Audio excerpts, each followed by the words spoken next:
بسم اللہ الرحمن الرحیم۔ اللہم صلی علی سیدنا مولانا محمد وبارک وسلم وصلی علیہ۔ نبی کریم صلی اللہ علیہ وآلہ وسلم کی آخری اوقات میں وصیت۔ پہلی وصیت نماز کے بارے میں۔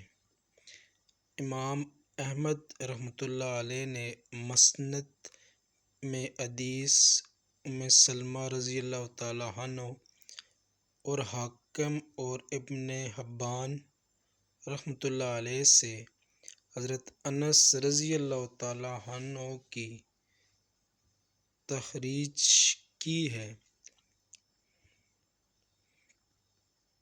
فرماتے ہیں کہ آپ صلی اللہ علیہ وآلہ وسلم کی آخری وصیت، جس کی فکر جان کنی کی حالت میں بھی تھی اور بار بار بیان فرماتے رہے، وصیت یہ تھی: نماز نماز۔ اپنے غلاموں اور ماتحتوں کے بارے میں اللہ تعالیٰ سے ڈرو، یعنی ان کے حقوق ادا کرو۔ سنن ابو داؤد، مسند احمد اور ابن ماجہ میں ہے۔ حضرت علی رضی اللہ تعالیٰ عنہ وہ فرماتے ہیں، آپ صلی اللہ علیہ وآلہ وسلم کا آخری کلام یہ تھا: نماز نماز، اور اپنے غلاموں اور ماتحتوں کے بارے میں اللہ سے ڈرو۔ احمد، ترمذی، حاکم اور ابن حبان رحمۃ اللہ علیہ نے حضرت ابو امامہ رضی اللہ تعالیٰ عنہ سے روایت کیا ہے، فرماتے ہیں، میں نے رسول اللہ صلی اللہ علیہ وآلہ وسلم کے ساتھ آخری حج کیا تو آپ نے اللہ تعالیٰ کی حمد و ثنا بیان کی، پھر فرمایا، غور سے سنو، خبردار رہو، ہو سکتا ہے کہ تم لوگ مجھے اس سال کے بعد نہ دیکھ پاؤ۔ غور سے سنو، شاید کہ تم لوگ مجھے اس سال کے بعد نہ دیکھ پاؤ۔ غور سے سنو، شاید کہ تم لوگ مجھے اس سال کے بعد نہ دیکھ سکو۔ تو ایک طویل القامت آدمی کھڑا ہوا، گویا کہ وہ قبیلے کا تھا، اور عرض کیا، اے اللہ کے رسول، تو آپ ہمیں کس بات کا حکم دیتے ہیں؟ اور مسند احمد کی روایت میں ہے، تو آپ ہمیں کیا ذمہ داری سونپ رہے ہیں؟ تو آپ صلی اللہ علیہ وآلہ وسلم نے ارشاد فرمایا، اپنے رب کی بندگی کرو اور 5 وقتہ نماز کا اہتمام کرو، اور رمضان المبارک کے روزے رکھو، اور اپنے حکمرانوں کی اطاعت کرو، تو اپنے رب کی جنت میں داخل ہو جاؤ گے۔ نماز کا مقام۔ نماز دین کا ستون ہے، اور یہ شہادتین کی گواہی دینے کے بعد اسلام کا دوسرا رکن ہے،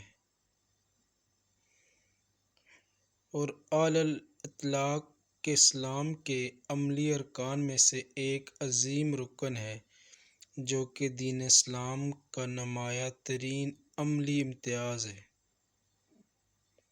شمس الائمہ سرخسی رحمۃ اللہ علیہ فرماتے ہیں، نماز ایمان باللہ کے بعد قوی ترین ارکان میں سے ہے۔ اللہ تعالیٰ کا ارشاد گرامی ہے، پس اگر وہ توبہ کرے اور نماز قائم کرے۔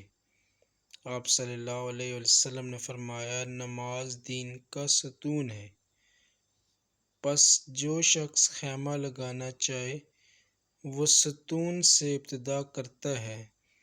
نماز دین کے ان اعلیٰ ترین مقام اور مراتب میں سے ہے جس سے کسی بھی پیغمبر کی شریعت خالی نہیں رہی، اور فرمایا میں نے اپنے شیخ الامام و استاد شمس الائمہ رحمۃ اللہ علیہ کو اللہ تعالیٰ کے اس ارشاد وَأَقِیمُوا الصَّلَاةَ لِلذِّکْرِ کی تفسیر میں یہ کہتے ہوئے سنا، یعنی میں نے اس نماز کا ذکر ہر نبی مرسل پر اتاری گئی کتاب میں کیا ہے، اور اللہ تعالیٰ کے اس ارشاد کی تفسیر میں ہے تمہیں کس چیز نے جہنم میں داخل کر دیا؟ وہ کہیں گے کہ ہم نماز ادا کرنے والے نہیں تھے۔ یہ چیز اس کی تاکید پر دلالت کرتی ہے، پس جب جہنم جانے کا ابتدائی سبب نماز کا چھوڑنا ہے تو یہ اس بات کی دلیل ہے کہ نماز ایمان کے بعد دوسرا درجے پر ہے۔ لغت میں مسلح نماز پڑھنے کی جگہ سواری میں پیچھے ہو جانے والے سے آگے بڑھ جانے والے کو کہتے ہیں۔ نماز کی عظمت اور بلند مقام و مرتبے کی ایک دلیل یہ بھی ہے کہ نماز کی ادائیگی کسی بھی حال میں مسلمان سے ساقط نہیں ہوتی، سوائے اس کے کہ عقل جانے رہنے کی وجہ سے وہ مکلف ہی نہ رہے، یا پھر عورت حیض اور نفاس والی ہو جائے۔ نماز مریض پر بھی اس کے حال کے اعتبار سے واجب ہے۔ نبی کریم صلی اللہ علیہ وآلہ وسلم نے حضرت عمران بن حسین رضی اللہ تعالیٰ عنہ سے ارشاد فرمایا، کھڑے ہو کر نماز پڑھو، پس اگر اس کی طاقت نہ ہو تو بیٹھ کر پڑھو، اور اگر اس کی بھی قدرت نہ ہو تو پہلو پر لیٹ کر پڑھو۔ امن اور خوف ہر حال میں نماز کی ادائیگی واجب ہے۔ اللہ تعالیٰ ارشاد فرماتے ہیں، پس اگر تم کو خوف ہو تو چلتے ہوئے یا سوار ہو کر پڑھو،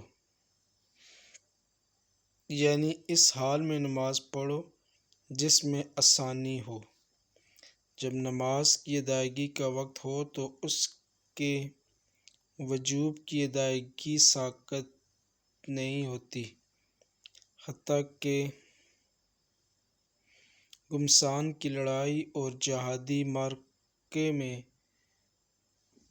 بسالتوں کے جور دکھاتے مجاہد کو بھی یہی حکم ہے کہ وہ نماز ادا کرے، اگرچہ اسے چلنا، دوڑنا یا دشمن کا اسلحے سے مقابلہ ہی کیوں نہ کرنا پڑے۔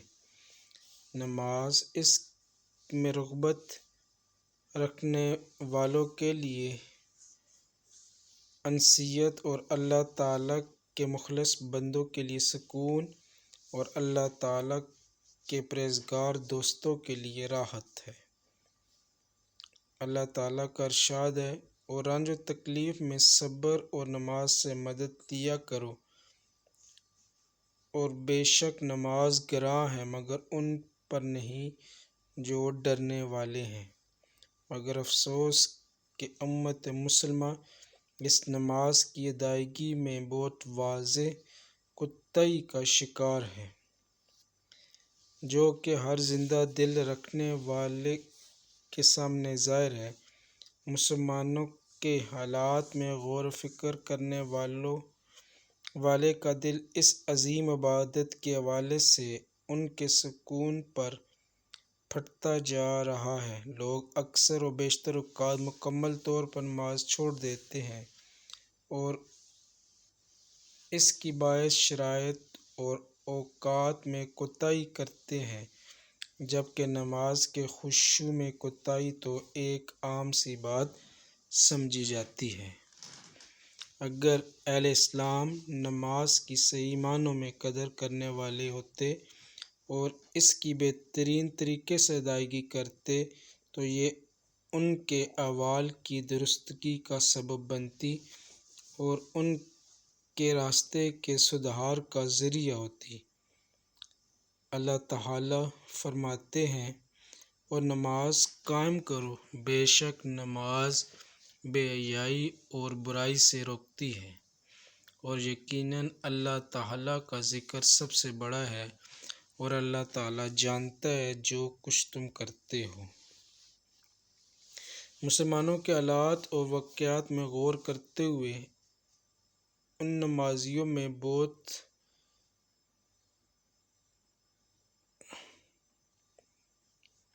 سو کو آپ دیکھیں گے کہ نماز کا ان کے طرز عمل پر کوئی اثر نہیں ہوتا۔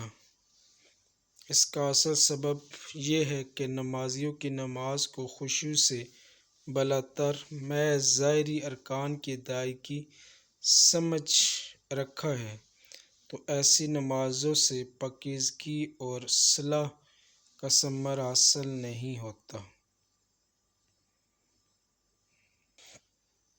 نماز میں کوتاہی کے بعض واضح مشاہدات کے ساتھ ساتھ اس کی اہمیت نبی کریم صلی اللہ علیہ وسلم کی اس وصیت سے ظاہر ہوتی ہے جو کہ آپ نے اپنی زندگی کے آخری لمحات میں فرمائی تھی۔ بس یہ وصیت ایک بہت ہی بڑا اور اہم واجب ہے، حتیٰ کہ جب آپ صلی اللہ علیہ وسلم کی سانسیں اکھڑ رہی تھیں، ان آخری لمحات میں بھی آپ نے اپنی امت کو نماز کے قائم کرنے کی وصیت فرمائی۔ ہمارے ماں باپ آپ صلی اللہ علیہ وآلہ وسلم پر قربان ہوں، اور اللہ آپ کو جزائے خیر عطا فرمائے۔